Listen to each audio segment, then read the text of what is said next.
श्री स्वामी समर्थ, जय जय स्वामी समर्थ। नमस्कार स्वामी भक्तांनो, तुमच्या सर्वांचं स्वागत आहे माझ्या छोट्याशा एका व्हिडिओमध्ये। तर स्वामी भक्तांनो, आजची कथा आहे स्वामी भक्त एक ब्राह्मण असतो। तर कथा पूर्ण ऐका। स्वामींच्या आशीर्वादाने तुमचं घर धनधान्याने भरभरून जाईल आणि स्वामींच्या कृपेने आशीर्वादाने तुमचे सर्व अडकलेली कामं पूर्ण होतील। तुमच्या प्रत्येक कामात तुम्हाला यश प्राप्त होईल, तसेच दुःख दारिद्र्य दूर होईल।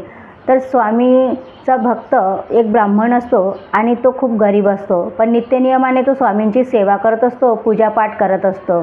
नित्यनियमाने पूजा केल्यानंतर तो स्वामींची रोज आराधना करतो, मंत्रजाप करतो। अशा प्रकारे काही दिवस निघून जातात। त्याच्या घरी एक गाय असते, पण ती गाय काही दूध देत नाही। मग स्वामींच्या मनामध्ये असा विचार येतो की अरे चला, आपण आपल्या भक्तांच्या घरी, ब्राह्मणाच्या घरी जेवण करायला जाऊया। स्वामींच्या मनात विचार येतात। स्वामी उठतात आणि निघतात।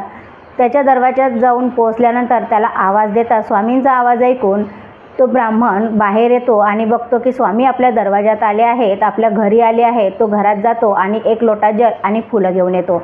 स्वामींचे पाय धुतो। पाय धुतल्यानंतर फुलं अर्पण करतो आणि स्वामींना घरात घेऊन येतो आणि एक बसायला आसन देतो।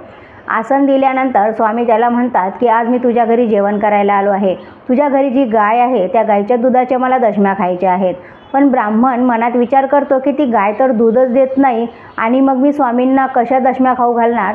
तर तो स्वामींना म्हणतो की स्वामी महाराज, ती गाय दूध देत नाही, मी बाजारात जातो आणि दुसरं दूध घेऊन येतो आणि मग तुम्हाला दशम्या बनवून खाऊ घालतो।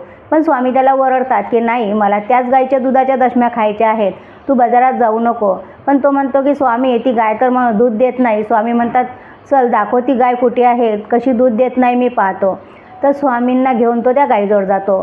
स्वामी गायीजवळ आल्यानंतर तिच्या पाठीवरून हात फिरवतात आणि तिला म्हणतात की हे गौमाता, तू अशी का बरं वागतेस, माझ्या लेकराला दूध का देत नाहीस आणि माझ्या लेकराला दूध दे बरं, असं म्हणतात। स्वामी त्या ब्राह्मणाला सांगतात की जाऊन आतमध्ये दुधाचं भांडं घेऊन ये। तो आतमध्ये जातो आणि दुधाचं भांडं घेऊन येतो आणि स्वामी म्हणतात की बघ आता दूध काढून गाय कशी दूध देत नाही। तर दूध काढल्यानंतर चमत्कार असा होतो की जे दूध देत नाही ती गाय दूध द्यायला लागते। हा चमत्कार सगळे भक्त आजूबाजूला उभे राहून माणसं बघत असतात। तर हा स्वामींचा चमत्कार म्हणजेच स्वामी आपल्या भक्ताला, आपल्या मुलाला कधीही संकटात ठेवत नाहीत, कधीही दुःखात ठेवत नाहीत। त्यांचे सर्व संकट, दुःख दूर करतात। आणि मग तो ब्राह्मण देव गाईचं दूध काढतो आणि त्या दुधाच्या दशम्या स्वामींना खायला देतो। स्वामी भक्ताची छोटीशी कथा। स्वामींची सेवा केल्याने स्वामी मार्ग दाखवतात, प्रत्येक संकटात आपली मदत करतात। तर स्वामी भक्तांनो, ही कथा तुम्हाला कशी वाटली नक्कीच कमेंट करून सांगा। आपल्या चॅनलला सबस्क्राईब, लाईक आणि शेअर करा। तर चला मग भेटूया नवीन कथेसोबत। श्री स्वामी समर्थ, जय जय स्वामी समर्थ।